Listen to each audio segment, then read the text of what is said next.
Did you know? Top scientists measured that much progress with 261 units of leg strength and a 10.7 unit gain in trunk strength in 27 amateur golfers after they use EMS. Wow. Yeah, those numbers they're really something else. They really are. Welcome to the deep dive. And we are talking directly to you today, the golfer who is just always out there looking for that extra edge. Right, the one always tinkering on the range. Exactly. You know the routine. You're twinking your stance on the driving range. You're analyzing your grip pressure. Or, I mean, maybe you're dropping half a paycheck on a new driver that promises, I don't know, an extra 10 yards with zero effort. Which, spoiler alert, rarely works out the way they promise. It never does.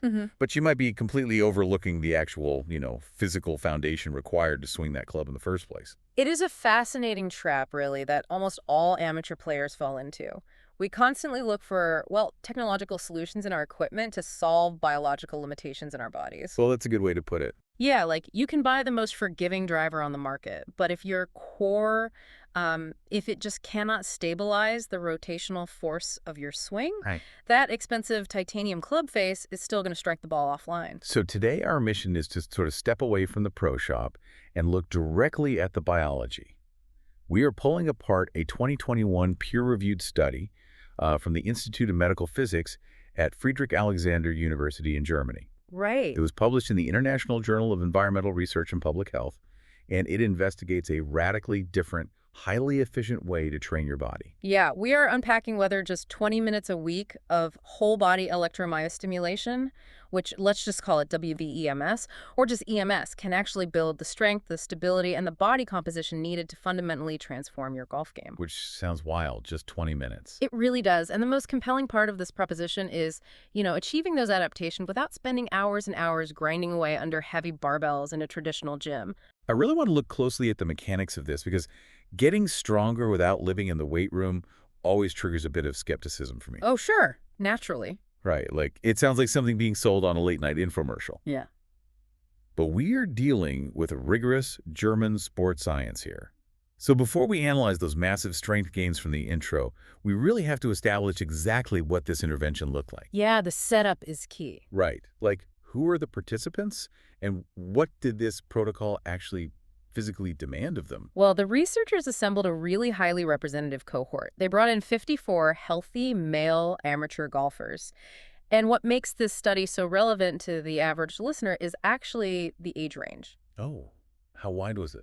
It was incredibly broad, spanning from 18 all the way up to 70 years old. Oh, wow. Okay, so not just college kids. Exactly. This wasn't a group of elite 20-year-old college athletes with perfect biomechanics. This represents the weekend warriors, the retirees, the standard amateur field you see at any local municipal course on a Sunday. That makes the data so much more applicable. It does, and they randomly split these 54 men right down the middle. 27 went into a control group tasked with simply, maintaining their normal everyday routines. Just living life. Right. The other 27 underwent the 16-week EMS intervention. And the EMS protocol itself is where this really diverges from any traditional training plan I've ever seen. The EMS group did one single supervised session a week for 16 weeks. Just one. And that session was strictly 20 minutes long, not an hour. Literally just 20 minutes. Yep. From a technical standpoint, Yeah. the researchers hooked them up to a bipolar electric current running at exactly 85 hertz. The rhythm of the stimulation was a 6-second impulse boost, followed by a 4-second rest. And that 85 hertz number, that isn't just, some arbitrary setting on a dial. It is a critical piece of the biology here. Ever so. Well, when we talk about hertz, we are talking about impulses per second. At 85 impulses per second, the electrical current completely tetanizes the muscle. Detonizes. Meaning? Yeah. It means the muscle fibers don't have time to relax between the impulses. They are locked into a continuous maximum contraction. Oh, wow. That sounds intense. It is, because in a traditional gym setting, your central nervous system acts as a governor. When your brain tells your bicep or your quad to lift a heavy weight, it intentionally holds some motor units in reserve to prevent you from, tearing the tissue or overloading the joint. Okay, so normal muscle recruitment is almost like a choir, right? Mm-hmm. Where only half the singers are actually awake and singing at any given time, just to make sure nobody blows out their vocal cords. That is a perfect way to visualize it. Your brain is pacing the choir. But EMS operates entirely differently. It essentially bypasses the central nervous system's safety switch. So it's a megaphone for the choir. Exactly. It is a megaphone that forces every single singer in that choir to hit the absolute highest note simultaneously. By delivering that 85 hertz current externally, the technology recruits a massive amount of muscle tissue, including those deep stabilizing fibers all at once. Without needing heavy weights. Right, without requiring heavy external loads that would normally tax your joints and ligaments. And the sheer coverage of this stimulation is what really makes it whole body. Mm. I mean, they were wearing a system that provided a 2,600 square centimeter stimulation area. That's a huge surface area. Right. The current was hitting their thighs, upper arms, hips, abdomen, chest, and their entire back simultaneously. When I read the source material, the visual that immediately jumped to mind was like a high-tech marionette suit. A marionette suit. Yeah, I can see that. But here's the crucial distinction, because they weren't just passively sitting in a chair letting electricity twitch their muscles while they read a magazine or something. They were doing actual mechanical work. Yeah, the active component is what translates this raw stimulation into functional sports performance. The 20-minute session was split into two phases. The first 10 minutes involved general dynamic movements to sort of acclimate the body and warm up the joints. But the final 10 minutes involved highly specific golf movements. The participants were physically acting out golf swings, rotational drills, and putting motions, while those 6-second electrical impulses were locking their muscles into maximum contraction. I just try to imagine initiating a downswing while an electrical current is actively forcing my lat muscles and my obliques to fully contract. The physical resistance must be incredible. It's basically fighting your own body. Right. And the trainers didn't let them coast either. Hmm. The source notes they used the Borg scale to measure the rate of perceived exertion, or RPE. Yep, the RPE scale. They pushed these golfers to an RPE of 6 to 7, which correlates to hard to very hard exertion. But what really caught my eye here is that the trainers were intentionally tweaking the electrical intensity every 3 minutes. They were. Why do that? Why not just find a high setting on minute 1 and leave it there? Well, that comes down to the concept of neural adaptation. The human body is an incredible adaptation machine. If you apply a continuous, unchanging stressor, the body rapidly figures out how to tolerate it. And then it feels easier. Exactly. The perceived exertion level drops. If they left the dial in one place, what felt like a 7 on the exertion scale at minute 2 would feel like maybe a 4 by minute 8. Oh, I see. By slightly dialing up the intensity every 3 minutes, the trainers ensure the golfers stayed trapped right in that hard to very hard zone for the duration of the workout. It forces continuous, unbroken stress on the muscular system. So just to summarize the setup real quick, we have this age-diverse group of golfers spending 16 weeks strapped into a 2,600 square centimeter electrical suit, getting fully tetanized at 85 hertz, and aggressively fighting through mimicking their golf swings for just 20 minutes a week. That's the protocol, yeah. The underlying biology suggests they are recruiting fibers they wouldn't normally reach.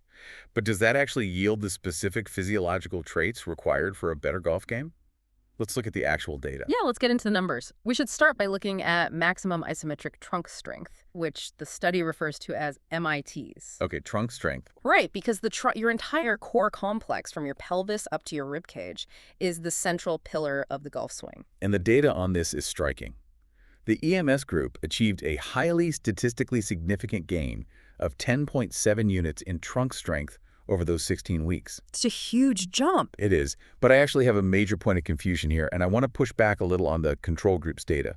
Because while the EMS group gained 10.7 units, the control group actually lost 3.0 units of trunk strength during that exact same period. You did, yeah. How does a control group of generally active men just lose 3 units of core strength simply by going about their normal everyday lives for 4 months? Like, shouldn't they just stay the same? I know, it feels totally counterintuitive because we tend to view muscle strength as this, permanent baseline. We assume that if we don't change our habits, our bodies stay exactly the same. But human physiology just doesn't work like that. Without targeted, heavy resistance, muscle strength naturally fluctuates. And the overarching trajectory, particularly as we age, keeping in mind some of these men were up to 70 years old, is a slow, steady decline. So just normal activity isn't enough. No, everyday life, even if you are walking, carrying groceries, or playing a weekly round of golf, it does not provide the maximum isometric tension required to maintain peak muscle strength. I suppose that makes sense when you think about it. Swinging a golf club doesn't build maximal strength. It merely expresses whatever strength you already have. Exactly. So without a stimulus forcing the muscle to adapt, the body essentially determines that the extra tissue is calorically expensive and unnecessary, and it slowly lets it go. Precisely. That 3.0 unit loss in the control group is just the biological reality of the human body in a state of untargeted maintenance. Which really reframes the EMS intervention entirely, doesn't it? It does. The EMS group didn't just halt the natural decline of aging and inactivity, they dramatically reversed it with a massive 10.7 unit gain. Let's apply that gain directly to the golf course for the listener. We're talking about abstract units here, but in real-world biomechanics, trunk strength is everything. Oh, absolutely. Think about the exact moment you transition from the top of your backswing into your downswing. Your hips start rotating forward toward the target while your shoulders are still turned away. Creating that X factor. Right. That separation creates incredible torque. If your trunk is weak, it collapses under that torque. You lose your spine angle, you stand up out of the shot, and the club face strikes the ball wide open. And you end up in the trees. Exactly.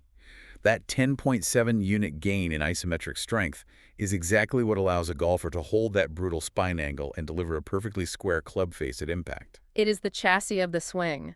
Building a powerful engine is completely useless if the chassis twists and breaks under the torque. Such a great point. And speaking of the engine, that actually brings us to the lower body data.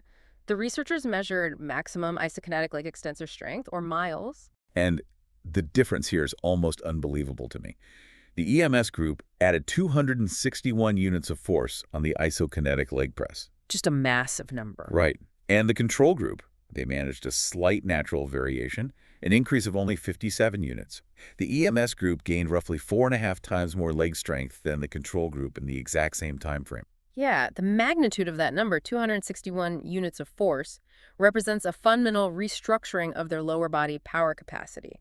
When you increase your leg extensor strength to that degree, you are changing how your body interacts with the earth. And that interaction with the earth is what every single golf pro on the planet is trying to teach right now. Always. Power in a golf swing doesn't come from your arms. You do not hit a 300-yard drive by swinging your hands faster. You hit it by aggressively pushing your feet into the ground. Ground reaction force. Yes. Ground reaction force. The harder your legs push against the earth, the more rotational velocity your hips can generate. Adding 261 units of raw pushing force is giving those players the mechanical leverage to whip the upper body around much, much faster. That is the direct biomechanical translation. The legs initiate the sequence. If the legs drive with more explosive force, the hips clear faster, the core transfers that energy more efficiently, and the club head speed at the bottom of the arc increases dramatically. So the 20-minute weekly sessions provided a stabilized chassis through trunk strength and a massively upgraded engine through leg strength. Right. That covers the explosive demands of hitting off the tee box. But, I mean, a round of golf is a marathon. It takes 4 or 5 hours to walk 18 holes. Explosive power won't save you if you are completely exhausted by the 14th hole. Which happens to a lot of us. Too often.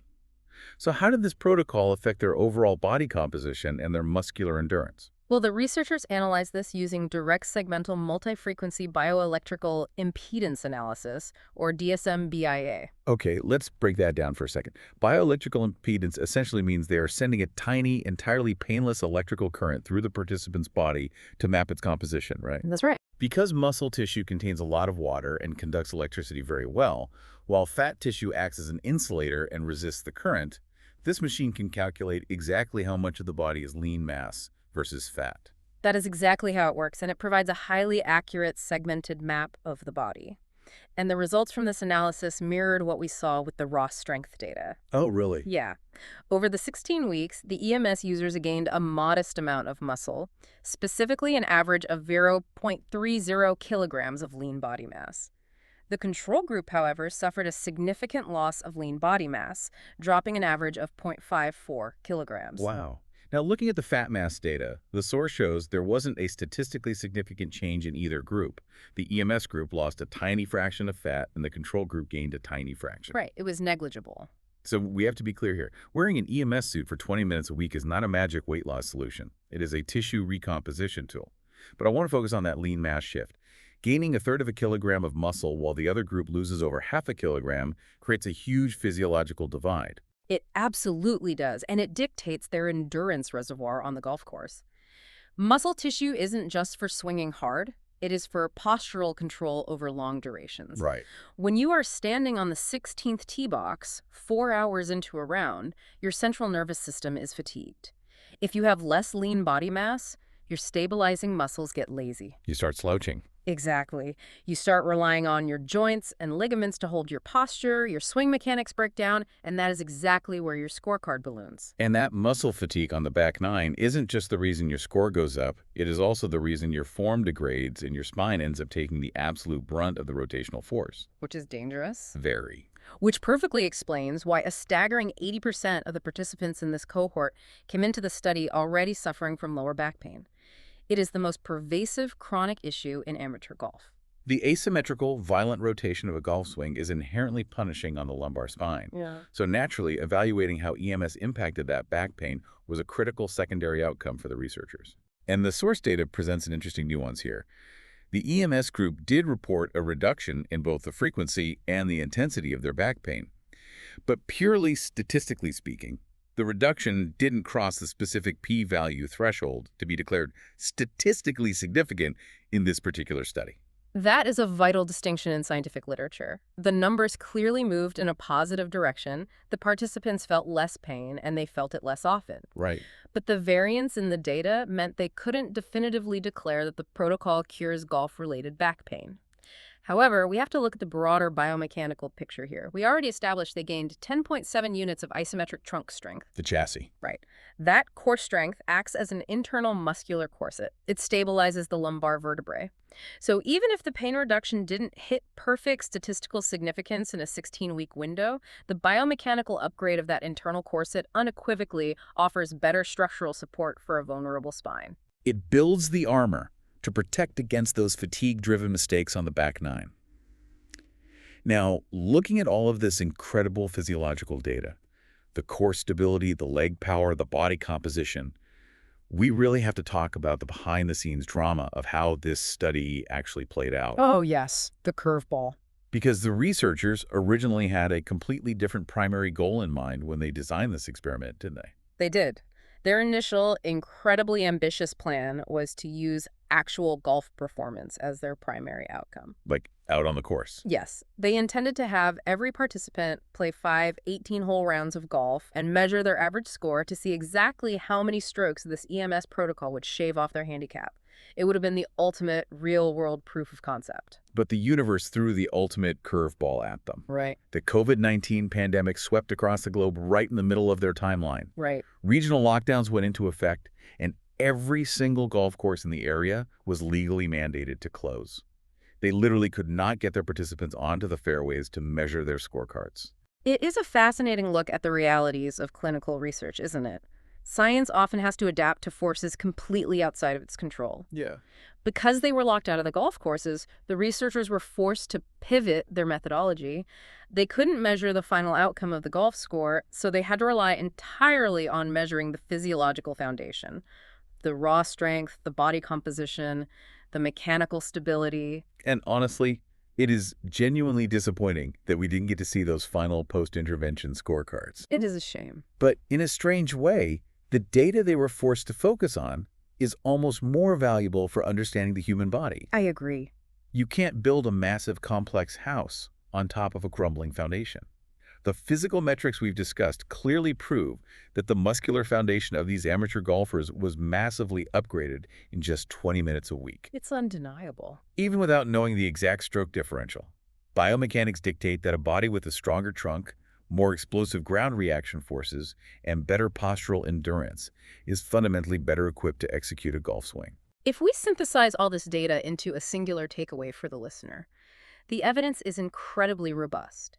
Utilizing one highly focused, 20-minute whole-body EMS session per week delivers undeniable, biologically measurable progress. That's 20 minutes. Yeah. It provides significant gains in trunk stability, it radically increases isokinetic leg strength, and it actively preserves lean muscle mass that would otherwise deteriorate. For an amateur demographic that constantly points to a, Well, a lack of time is the primary reason they skip traditional strength training.